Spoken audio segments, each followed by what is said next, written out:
आपकी मेमोरी को रिफ्रेश करते हुए पिछली क्लास में हमने आप लोगों को रासायनिक समीकरण और रासायनिक अभिक्रिया के बारे में बताया था।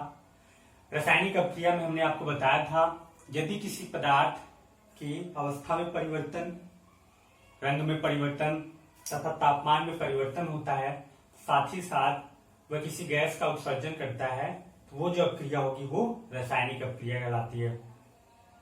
और साथ ही में मैंने आपको बताया था रासायनिक समीकरण क्या होते हैं। तो जो रासायनिक अभिक्रिया होती है उस रासायनिक अभिक्रिया को कम शब्दों में लिखने के लिए जिस माध्यम का हम इस्तेमाल करते हैं वो हमारा रासायनिक समीकरण कहलाता है।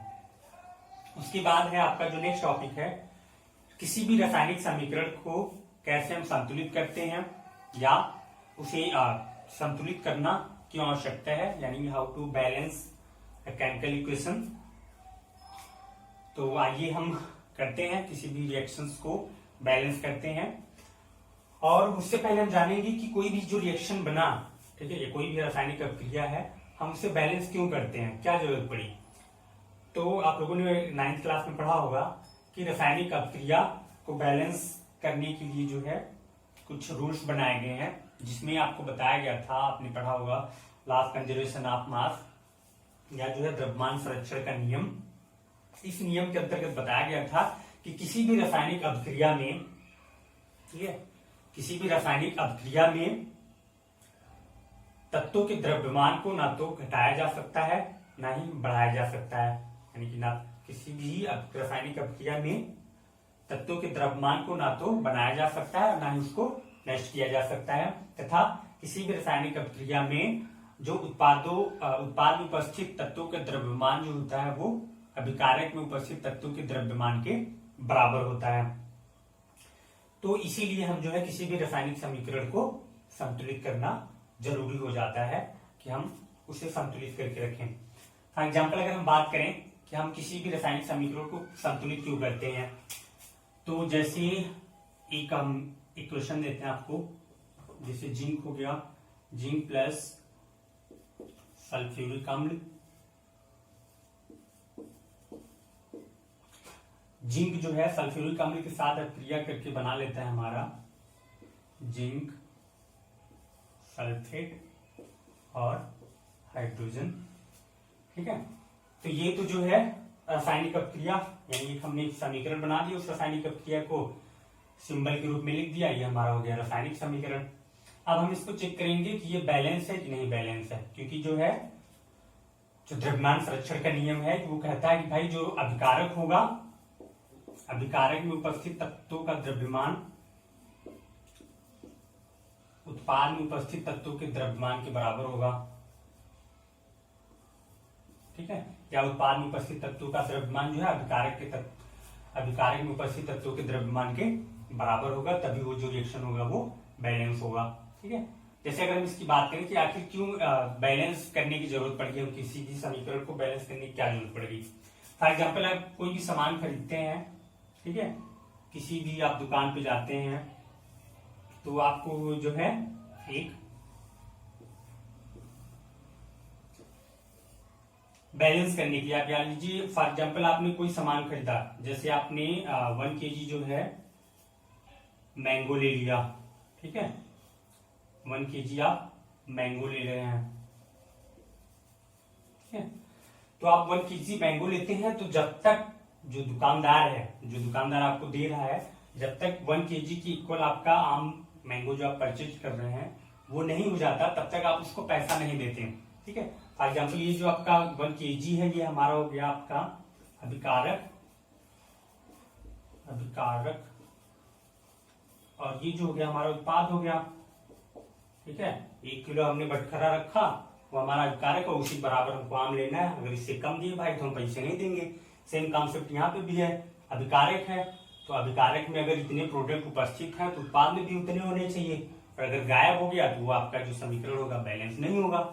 तो सेम कॉन्सेप्ट को हम अपनाते हुए हम देखेंगे कि क्या ये जो समीकरण है वो बैलेंस है कि नहीं बैलेंस है, ठीक है, क्योंकि द्रव्यमान संरक्षण नियम कहता है कि अभिकारक और उत्पाद जो है हमेशा बराबर होने चाहिए, उनमें तत्वों का जो द्रव्यमान होगा वो बराबर होना चाहिए, ठीक है। तो यहाँ पर हम देख रहे हैं जिंक जो है वो जिंक कितना है हमारा 1 है, और यहाँ पे हम देख रहे हैं हाइड्रोजन यानी H, हाइड्रोजन का सिंबल हो गया, और यहाँ 2 लिखा है, इसका मतलब जो हाइड्रोजन होगा वो हमारा 2 है।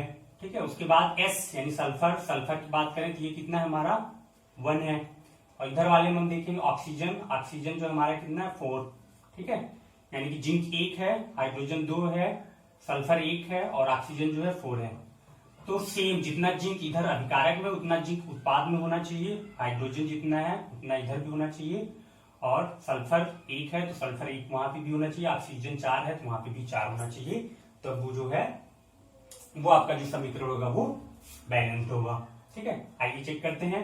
यहाँ आप देख रहे हैं जिंक 1 है, उत्पाद जो है उत्पाद में भी आपका जिंक 1 है। ठीक, उसके बाद चेक करते हैं हाइड्रोजन, हाइड्रोजन यहाँ पे 2 है, यहाँ पे भी हाइड्रोजन आपका 2 है। सल्फर की बात करें, सल्फर यहाँ पे आपका 1 है, यहाँ पे भी 1 है। ऑक्सीजन की बात करें, ऑक्सीजन यहाँ पे 4 है, यहाँ पे भी ऑक्सीजन 4 है। इसका मतलब हुआ कि ये दिया गया समीकरण जो आपका है वो बैलेंस है, यानी कि ये जो समीकरण है वो आपका संतुलित है। ठीक, तो ये था हमारा किसी कोई भी समीकरण जो है संतुलित है कि नहीं है, हम उसको एक्स बेस पे चेक करते हैं। अब अगर कोई भी समीकरण आपको दे दिया जाए जो संतुलित नहीं है तो हम उसे संतुलित कैसे करेंगे। ये बहुत ही छोटा सा कॉन्सेप्ट है, बहुत ही सिंपल है, आपको सिर्फ ध्यान देना है, आप बहुत आसानी से उसको कर सकते हैं।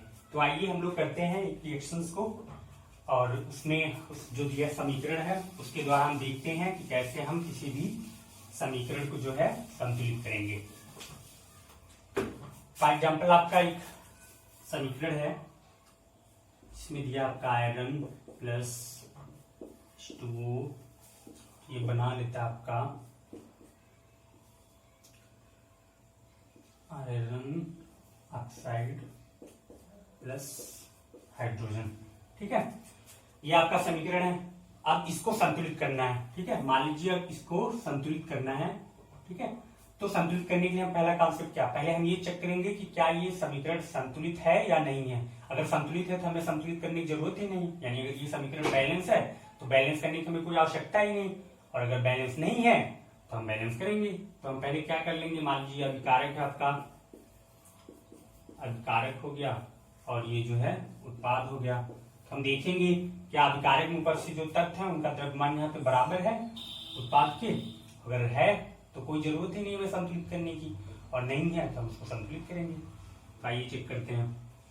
यहाँ पे देखिए आयरन Fe, आयरन कितना है 1 है, हाइड्रोजन कितना है 2 है, ऑक्सीजन कितना है 1 है, और यहाँ पे आयरन 3 है। एक ही से मिल गया आपको भाई ये समीकरण संतुलित नहीं है। ऑक्सीजन यहाँ पे 1 है, यहाँ पे ऑक्सीजन 4 है, तो सिंपल सी बात है ये समीकरण संतुलित नहीं है, तो इसको संतुलित करना पड़ेगा। ठीक है, तो अब इसे संतुलित करने के लिए हम क्या करेंगे, संतुलित करने के लिए हमारा पहला कॉन्सेप्ट होगा कि चाहे वो आप उत्पाद ले लें चाहे वो अभिकारक ले लें, उनमें से उस तत्व को ढूंढेंगे जिसकी संख्या सबसे अधिक हो। ठीक है, अब मोस्टली हम ज्यादातर हमेशा उत्पाद की तरफ से स्टार्ट करते हैं। ठीक है, इससे आपको आसानी रहेगी समीकरण को जो है संतुलित करने में। जैसे आपका यहाँ पे ऑक्सीजन है, उत्पाद में आप देख रहे हैं आयरन आपका 3 है, ऑक्सीजन 4 है और हाइड्रोजन 2 है। ठीक, तो जो ऑक्सीजन है यहाँ पे 4 है, उत्पाद में आपका एंड प्रोडक्ट्स में ऑक्सीजन 4 है, और यहाँ पे आपका ऑक्सीजन कितना है ओनली 1 है। ठीक है, तो इस ऑक्सीजन को अगर हमें बैलेंस करना होगा, यानी इसको बराबर करने के लिए हम क्या करेंगे, ये जो ऑक्सीजन है, ये ऑक्सीजन हमारे यहाँ अकेले है नहीं, ये जल के रूप में है। ठीक है, और यहाँ पे भी ऑक्सीजन अलग नहीं है, ये आयरन के साथ में ऐड हुआ है।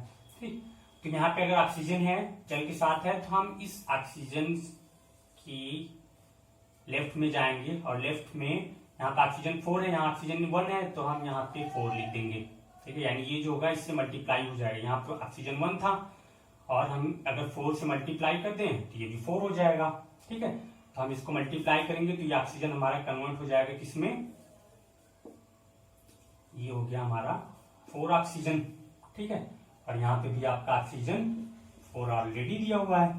ठीक, अब देखिए, अब ये अगर ऐसा कॉन्सेप्ट हुआ तो कुछ बच्चों को कंफ्यूजन होता है कि यहाँ पे हाइड्रोजन 2 है, वहां पे हाइड्रोजन 2 है, तो छोड़ दो, हो गया कोई बात नहीं। ठीक है, बट वो गलत है। अगर आपको ऐसा कहीं दिया जाता है, जैसे H2 हमने लिखा, इसके सामने 2 लिख दिया, तो इसका मतलब हुआ कि ये जो 2 है इस 2 से मल्टीप्लाई होके हाइड्रोजन आपका हो जाएगा 4, और ये जो ऑक्सीजन है वो आपका हो जाएगा 2। ठीक है, तो सेम कॉन्सेप्ट यहाँ पे भी देखेंगे। अभी जो ऑक्सीजन था वो 4 था, हाइड्रोजन पहले 2 था, लेकिन जब इस 4 से हम मल्टीप्लाई कर देंगे इसको तो ये हो जाएगा आपका हाइड्रोजन 8। ठीक है, अब देखिए अभी तक अभिकारक में पहले जो था हाइड्रोजन सिर्फ 2 था, ऑक्सीजन 1 था, लेकिन जब हमने 4 लिख दिया तो ऑक्सीजन 4 हो गया और हाइड्रोजन जो है 8 हो गया। अब इधर वाले देखते हैं उत्पाद में। उत्पाद में हमने देखा ऑक्सीजन 4 था, अभिकारक में हमने देखा ऑक्सीजन 4 हो गया, लेकिन यहाँ पे जो हाइड्रोजन था वो पहले 2 था, अब जो है 8 हो गया, तो हमें यहाँ पे भी हाइड्रोजन को 8 करना होगा। इसको 8 करने के लिए हम इसमें 4 से मल्टीप्लाई कर देंगे, तो जब 4 से इसको मल्टीप्लाई करेंगे तो ये हो गया हमारा 8। ठीक है, यानी हाइड्रोजन भी इक्वल हो गया, और यहाँ पे भी हाइड्रोजन इक्वल है, ऑक्सीजन 4 है, यहाँ पे भी 4। अब आपका जो लास्ट बच रहा है वो है आपका आयरन। आयरन यहाँ पे आपको कितने हैं, 3 आयरन है।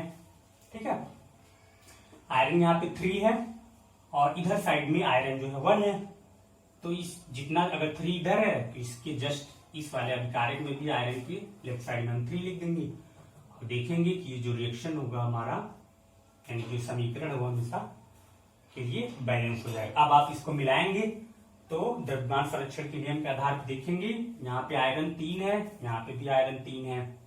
ठीक है, हाइड्रोजन 8 है, यहाँ पे आपका हाइड्रोजन 8 हो गया, ऑक्सीजन यहाँ पे 4 है, यहाँ पे भी ऑक्सीजन 4 हो गया। इसका मतलब कि दिया गया जो समीकरण है वो आपका संतुलित है। ठीक है, तो बच्चों इसी तरह से हम किसी भी समीकरण को आसानी से संतुलित कर लेते हैं, चाहे वो जितना बड़ा रिएक्शन हो आप आसानी से कर सकते हैं। ठीक है, ये तो हो गया हमारा संतुलित के लिए। और ये जो मेथड है हम इसको बोलते हैं हिट एंड ट्रायल मेथड। ठीक है, हिट और ट्रायल। ठीक है, या हम इसको बोलते हैं हिट एंड ट्रायल मेथड। इस मेथड के द्वारा हम किसी भी रासायनिक समीकरण को बैलेंस करते हैं। ठीक, ये तो हो गया। मोस्टली हम इसी तरह से लिखते हैं, लेकिन कुछ रिएक्शंस ऐसे होते हैं ये अभी भी हमारा पूरा बैलेंस नहीं होता, क्योंकि इस रिएक्शन जो यानी ये जो समीकरण दिया गया है इसमें पदार्थ की भौतिक अवस्थाओं को नहीं दर्शाया गया है। ठीक है, यानी कि हमें जो रिएक्शन दिया जाता है हम इस तरह लिखते हैं तो 90% सही है। ठीक है, लेकिन उसके साथ साथ हमें जो है उसको उसकी भौतिक अवस्थाओं को भी दिखाना पड़ता है। ठीक, तो जैसे ये आयरन है, तो हमारी जो आयरन है ये हमारा सॉलिड, यानी अगर सॉलिड है वो जो है उसके नीचे हम S लिख देंगे। ठीक है, या हम इसी के जैसे आयरन ये है तो S जो हम यहाँ पे लिख देंगे। ठीक है, सॉलिड स्टेज में है, और यहाँ H2 जो है, H2 जो है ये G रहेगा गैस के रूप में, क्योंकि जो वाटर दिया जाता है इस रिएक्शन में वो भाप के रूप में दिया जाता है, यानी वाटर को हम गर्म करते हैं तो भाप के रूप में ये आयरन के साथ क्रिया करके जो है प्रोडक्ट में आयरन सल्फेट बना लेता है, और जो आयरन सल्फेट होता है ये हमारा सॉलिड स्टेज में। ठीक है, और हाइड्रोजन जो है ये गैस स्टेज में पाया जाता है। ठीक है, यानी कि अगर हम इस समीकरण को बैलेंस करें तो प्रॉपर बैलेंस के लिए इसको हम लिखेंगे 3FeS plus 4H2O G gas हो गया। ठीक है, और Fe3O4 ये भी आपका सॉलिड में होगा, और हाइड्रोजन जो है 4H2O 4H2 ये आपका गैस में हो गया। ठीक है, यानी अब ये जो है प्रॉपर बैलेंस्ड हो गया। ठीक, तो कैसा लगा हमारा ये वीडियो, यानी ये टॉपिक कैसा लगा? अगर आपको अच्छा लगा तो लाइक करें और इस वीडियो को अपने दोस्तों के साथ शेयर करें। धन्यवाद। Have a nice time. Bye bye.